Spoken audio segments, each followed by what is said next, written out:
Students. बेटा हमारा geography का 9th चैप्टर चल रहा है अंतर्राष्ट्रीय व्यापार।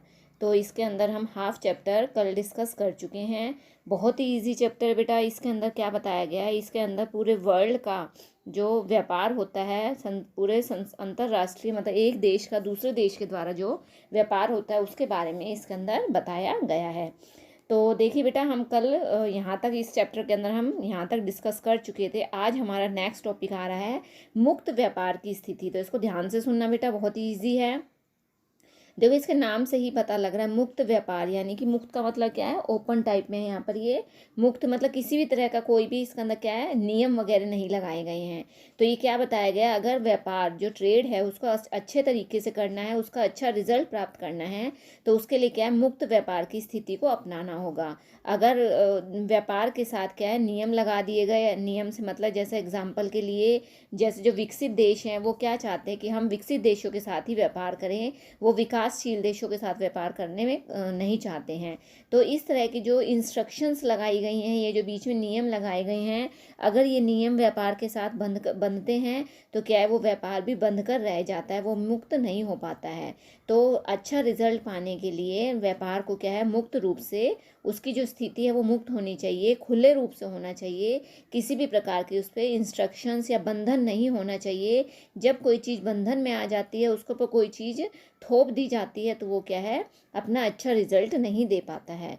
तो इसमें यही बताया गया है कि अगर विकसित देश विकासशील देशों के साथ भी व्यापार करेंगे तो इससे क्या है, विकासशील देश को भी आगे आने का मौका मिलेगा। वो भी विकसित देश जो बड़े बड़े देश हैं उनके साथ व्यापार करके वो अपने देश को आगे ला सकते हैं। वो भी क्या है, जो दूर दराज के जो देश हैं, जो दूरस्थ क्षेत्रों के जो देश हैं, वो क्या है, वो भी अपने आप को आगे लाकर अपना अच्छा रिजल्ट दे सकते हैं। वो भी जो विकसित देश हैं उनके साथ आकर उनके तरीके से वो व्यापार को कर सकते हैं। तो वो होता है बेटा मुक्त व्यापार की स्थिति।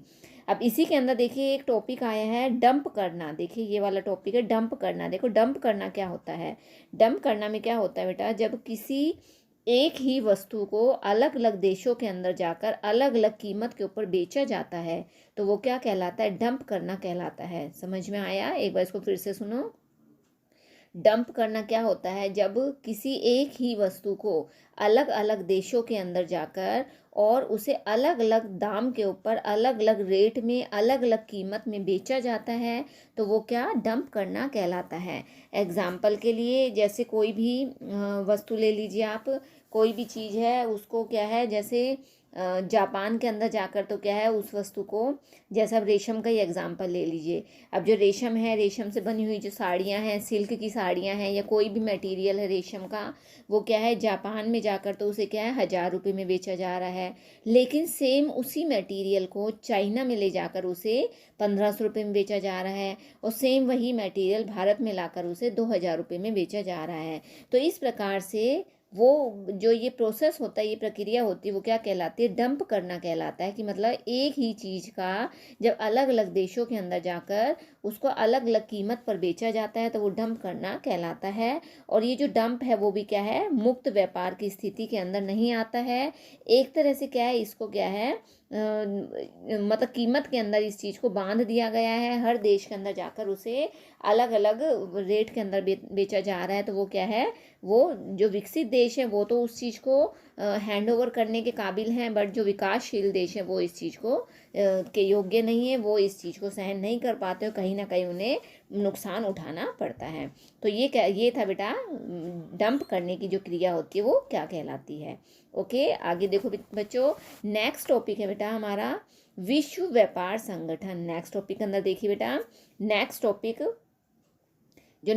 आ रहा है बेटा वो क्या है, विश्व व्यापार संगठन। अब देखिए बेटा, विश्व व्यापार, इसको इंग्लिश में क्या बोला जाता है, WHO, वर्ल्ड, सॉरी बेटा, WTO है ये। इसको क्या बोला जाएगा बेटा, WTO, वर्ल्ड ट्रेड ऑर्गेनाइजेशन। तो देखिए इसके अंदर WTO, इसको इंग्लिश में W से वर्ल्ड मतलब विश्व, टी से ट्रेड, ट्रेड होता है व्यापार, और संगठन ऑर्गेनाइजेशन, तो इसको क्या बोलते हैं, WTO वर्ल्ड ट्रेड ऑर्गेनाइजेशन। तो देखिए ये पूरा एक ग्रुप है, एक संस्था है। तो इसके अंदर क्या बताया गया, देखिए 1948 के अंदर 1948 में जो पूरा वर्ल्ड है, वर्ल्ड को उच्च सीमा शुल्क और अलग अलग प्रकार के जो बाधाएं आ रही थी उनसे मुक्त कराने के लिए, उनसे फ्री करवाने के लिए general agreement on trade off tariff, जिसे GAAT कहा गया था, गैट कहा गया था। तो जो गैट का गठन किया गया था उस समय इसके अंदर 1994 के अंदर इसके जो सदस्य देश थे उनको, उनके बीच में क्या है, जो व्यापार किया गया था वो मुक्त रूप से किया गया था, और व्यापार को बढ़ाने के लिए ये सारी कदम उठाए गए थे। तो जनवरी 1995 में क्या हुआ कि जो गैट था उसे WTO के अंदर परिवर्तित कर दिया गया। तो जो गैट है वो भी क्या है बेटा, ये किससे रिलेटेड है, ये वर्ल्ड ट्रेड ऑर्गेनाइजेशन से ही रिलेटेड है। तो इसके अंदर ये एक अकेले एक ऐसी अंतर्राष्ट्रीय संगठन है या संस्था है जो राष्ट्र के मध्य वैश्विक नियमों का व्यवहार करती है। तो इसके अंदर क्या बताया गया है कि अगर किसी भी दो देश के बीच में व्यापार को लेकर झगड़ा हो जाता है तो उन झगड़ों को दूर करना, उनका निपटारा करना, या जो दो देशों के बीच में जो व्यापार हो रहा है अगर उसके अंदर कोई गड़बड़ आ रही है, बैंक से संबंधित कोई किसी भी टॉपिक के ऊपर समस्या आ रही है, या पैसों का जो लेन देन है, आर्थिक जो व्यवस्था है उसके बीच में कोई समस्या आ रही है, तो ये जो सारी समस्याएं हैं किसके द्वारा सुलझाई जाती हैं, WTO के द्वारा सुलझाई जाती है, वर्ल्ड ट्रेड ऑर्गेनाइजेशन। और ये बहुत इंपॉर्टेंट है, ये इसके अंदर क्या है, पूरे वर्ल्ड का जो मतलब वैश्विक रूप से है ये, इसके अंदर जितने भी देश हैं सभी देशों का आपस में जो व्यापार होता है उसका जितना भी लेखा जोखा होता है वो सारा किसके अंडर होता है, वो WTO के अंडर ही होता है। और इसके अलावा जो इसके अंदर स्वास्थ्य से रिलेटेड मतलब हेल्थ से रिलेटेड श्रमिकों के जो अधिकार हैं, बाल श्रम हैं, मतलब इससे रिलेटेड जो भी चीज़ें हैं वो सारी इसके अंदर रखी गई हैं, ताकि जो आपस में जो देश व्यापार करते हैं उनके बीच में किसी भी प्रकार की कंट्रोवर्सी ना हो सके, किसी भी प्रकार के उनके बीच में उनका भेदभाव न हो सके, और वो अच्छे तरीके से आपस में व्यापार कर सकें।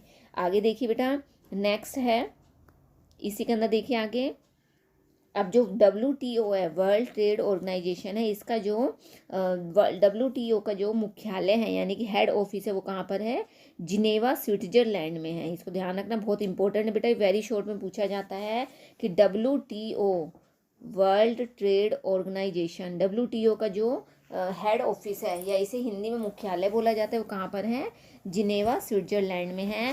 और 2016 के अंदर इसमें कितने देश शामिल थे, 164 देश इसमें शामिल हो गए थे। और जो भारत है वो भी क्या है, WTO के सदस्य के रूप में इसके अंदर आता है। ओके, आगे देखिए बेटा, अब नेक्स्ट टॉपिक है प्रादेशिक व्यापार समूह। जो नेक्स्ट टॉपिक है हमारा वो क्या है, प्रादेशिक व्यापार समूह। अब इसके अंदर देखिए क्या बताया गया है, इसके अंदर बताया गया है कि जो ये भी इसके अंदर भी वही सारी चीज़ें बताई गई हैं कि प्रादेशिक व्यापार समूह, व्यापार से रिलेटेड जो ग्रुप बनाए गए हैं, जो समूह बनाए गए हैं, उनके अंदर किसी भी प्रकार की कोई भी कंट्रोवर्सी ना हो, किसी प्रकार का कोई लड़ाई झगड़ा ना हो, वो शांतिपूर्वक आपस में व्यापार कर सकें, वो सारी चीज़ें इसके अंदर बताई गई हैं। तो वो उसे क्या है, प्रादेशिक व्यापार समूह का नाम दिया गया है।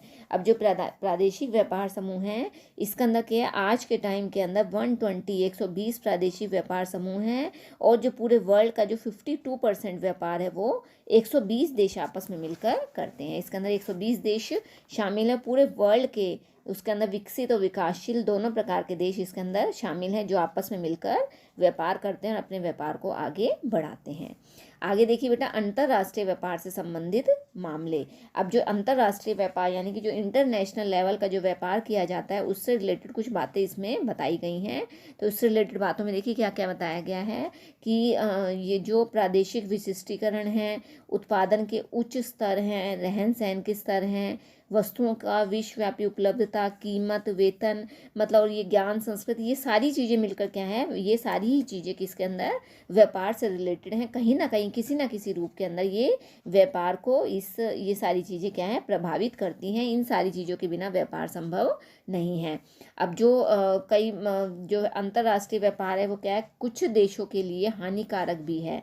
अब वो हानिकारक कैसे है, देखो बेटा इसको ध्यान से देखो। अब देखिए जितना व्यापार का क्षेत्र व्यापक होगा, जितना बड़ा होगा, वहाँ पर उतना ही नुकसान होगा। जैसे अब बड़ी बड़ी फैक्ट्री लगाने के लिए क्या किया जा रहा है, पेड़ों की कटाई की जा रही है, जो जंगलों को काटा जा रहा है। और जंगलों को काटने की वजह से बहुत सारी समस्याएं आ रही हैं। पृथ्वी के ऊपर से क्या है, ग्रीनरी नष्ट होती जा रही है, मिट्टी का कटाव होता जा रहा है, मृदा अपरदन होता जा रहा है, संसाधन जो है नष्ट होते जा रहे हैं, बड़ी बड़ी बिल्डिंग बनाई जा रही हैं, और इसके अलावा बड़ी बड़ी फैक्ट्रियाँ बनाई जा रही हैं। और उन फैक्ट्रियों से निकलने वाला जो धुआं है, वो धुआं है जो मटेरियल है, लिक्विड है, वो सारा क्या है, नदियों के अंदर बहा दिया जाता है। तो इससे क्या है, जो नदियों का पानी दूषित हो रहा है, जो नदी के अंदर रहने वाले जीव जंतु हैं, जलीय जीव जंतु हैं, नदी जल के अंदर पनपने वाले जो पेड़ पौधे हैं, वनस्पति हैं, वो क्या है, सब नष्ट होते जा रही हैं, उनकी प्रजातियां खत्म होती जा रही हैं।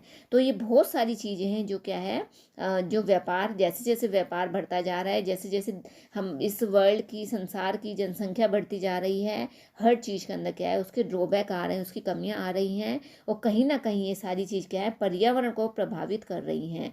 ये सब कुछ क्या है, कहीं ना किसी रूप के अंदर एनवायरनमेंट को प्रभावित कर रहे हैं। और इससे क्या है, जो हमारा वातावरण है वो दूषित होता जा रहा है, पानी खराब होता जा रहा है, और बहुत सारी समस्याएं हमारे सामने आती जा रही हैं।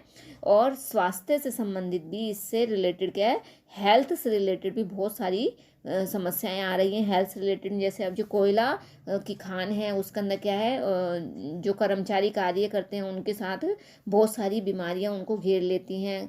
कम उम्र के अंदर ही उनकी क्या मृत्यु हो जाती है। इसके अलावा उनके शरीर के अंदर बहुत सारी समस्याएं आ जाती हैं, आँखों से रिलेटेड उनके अंदर प्रॉब्लम आ जाती है। तो ये सारी चीज़ें क्या है, किसके किसके ऊपर आ रही हैं, किसकी वजह से, ये जैसे जैसे व्यापार का क्षेत्र बढ़ता जा रहा है, ये कहीं ना कहीं किसी न किसी रूप में हानिकारक होता जा रहा है। और ये गलत, इसका जैसे जैसे रूप बढ़ रहा है, ये और डरावना और भयानक होता जा रहा है। तो इसलिए इस चीज़ को ऊपर क्या है, बहुत हमें गहरा चिंतन करने की ज़रूरत है, ताकि इस चीज़ को रोका जा सके। आगे देखिए बेटा, आई होप आपको समझ में आ रहा होगा। देखिए बेटा, ये दिखाई दे भी, वनों को काटा जा रहा है, जो जल कंपनियां हैं, पेयजल है, पीने का जो पानी है वो ख़राब होता जा रहा है। इसके अलावा जो औषधीय पौधे हैं उनको नष्ट किया जा रहा है। तो इससे क्या है, हमारे देश के अंदर बहुत सारी समस्याएं हमारे सामने उभर कर आ रही हैं। अब नेक्स्ट टॉपिक देखिए बेटा, नेक्स्ट टॉपिक क्या हुआ, नेक्स्ट टॉपिक इज, देखिए बेटा नेक्स्ट टॉपिक है पतन अंतरराष्ट्रीय व्यापार के प्रवेश द्वार या पतन। मतलब इसके अंदर क्या बताया गया है कि जो पतन है वो अंतरराष्ट्रीय व्यापार का प्रवेश द्वार है, कैसे है। तो ये देखिए बेटा, ये बहुत इंपॉर्टेंट टॉपिक है, वेरी इंपॉर्टेंट। इस टॉपिक को आप ध्यान से देखिए। तो इसके अंदर देखिए क्या बताया गया है, जो पतन है, सबसे पहले तो आपको पता होना चाहिए बेटा पतन किसे कहा जाता है। तो पतन को देखिए बेटा, इंग्लिश में पोर्ट बोला जाता है, जिसे बंदरगाह भी कहते हैं। बंदरगाह क्या होता है, एक तो वर्ड होता है पतन और एक होता है पोताश्रय। मैंने आपको ये लास्ट चैप्टर के अंदर भी दोनों पॉइंट बताए थे, और मैं एक बार आपको फिर से बता रही हूँ। देखिए, एक तो है पोताश्रय और एक है पतन। तो देखिए बेटा, पतन तो क्या होता है, पतन होता है जहाँ पर जहाज़ों की लोडिंग अनलोडिंग की जाती है, मतलब जहाँ पर माल उतारा जाता है और चढ़ाया जाता है, वो क्या कहलाते हैं, पतन कहलाते हैं, जिसे इंग्लिश में पोर्ट या बंदरगाह, हिंदी में से बंदरगाह भी बोला जाता है। ओके, अब एक वर्ड आता है बेटा पोताश्रय। पोताश्रय देखिए क्या है, पोताश्रय के अंदर लोडिंग अनलोडिंग नहीं होती है, यहाँ पर सिर्फ जहाज़ों को रेस्ट कराया जाता है। मतलब रेस्ट से मतलब है इनको आराम करवाया जाता है। जब खाली हो जाते हैं जहाज़, तो ये क्या है, इन्हें पोताश्रय के अंदर लाकर सिर्फ इन्हें खड़ा कर दिया जाता है। यहाँ पर लोडिंग अनलोडिंग का कार्य नहीं होता है। इन दोनों में सिर्फ यही फ़र्क है। तो अब देखिए, जो पतन है वो क्या, अंतरराष्ट्रीय व्यापार का उसे एंट्रेंस गेट कहा गया है, उसे प्रवेश द्वार कहा गया है। तो क्यों कहा गया है, तो ये इसके कुछ पॉइंट्स हैं, उनको ध्यान से सुनना बेटा। जो पतन है वो क्या है, बहुत सारी सुविधाएं प्रदान करते हैं। तो देखिए क्या क्या प्रदान करते हैं। पतन के अंदर जहाज के ठहरने और रुकने की सुविधा होती है, ये मैंने आपको अभी बताया है। ओके, आगे है वस्तुओं को लादना उतारना और उनको भंडारण यानी कि उनको इकट्ठा करना, ये सारी सेवाएं कहाँ होती हैं? पतन के अंदर ही की जाती हैं। इसके अलावा पतन जहाज़ों के रख रखाव की सुविधा भी करते हैं, यानी कि अगर उसमें कोई टूट फूट हो जाती है तो उनकी जो रिपेयरिंग वगैरह का कार्य होता है वो भी कहाँ पर होता है? इस पतन के अंदर ही किया जाता है। और जो पतन है वो श्रमिकों और प्रसाधन की भी सुविधा प्रदान करते हैं। इसके अलावा ये ना केवल वस्तुओं को, बल्कि जो पतन है ये क्या है? श्रमिक, जो मतलब जो इसके अंदर जो श्रमिक लगे हुए हैं, जो यहाँ पर कारीगर्स लगे हुए हैं, उनको क्या है? बहुत सारी सुविधाएं प्रदान करते हैं। यहाँ तक कि उन्हें क्या है? उनको उनके जो उनके अंदर स्किल हैं उस स्किल के अकॉर्डिंग उन्हें क्या है? वहाँ यहाँ पर नौकरी भी दी जाती है। तो ये बहुत सारी चीज़ें हैं जो क्या है? पतन के द्वारा प्राप्त की जाती हैं। अब इसी के अंदर देखिए, ये आपका पतन से रिलेटेड अब है बेटा पतन के प्रकार। अब देखिए, जो पतन है वो अलग अलग टाइप के होते हैं, तो इनको अलग अलग प्रकार में डिवाइड किया गया है। तो इसको ध्यान से देखना बेटा। जो पतन है उन्हें अलग अलग पॉइंट्स में, अलग अलग भागों में डिवाइड किया गया है। तो सबसे फर्स्ट क्या आता है?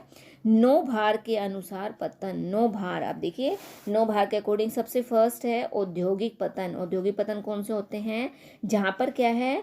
थोक का जो कार्य होता है वो नो भार के लिए, मतलब जैसे थोक के अंदर जो कार्य होता है, जैसे अनाज का, चीनी का, तेल का, और बहुत सारी चीज़ें हैं जो थोक के भाव में यहाँ पर आती हैं। थोक में मतलब बहुत बल्क के अंदर यहाँ पर आता है सामान, और क्या है? औद्योगिक, तो वो औद्योगिक पतन कहलाते हैं। सेकंड है वाणिज्यिक पतन। वाणिज्य पतन में देखिए क्या होता है?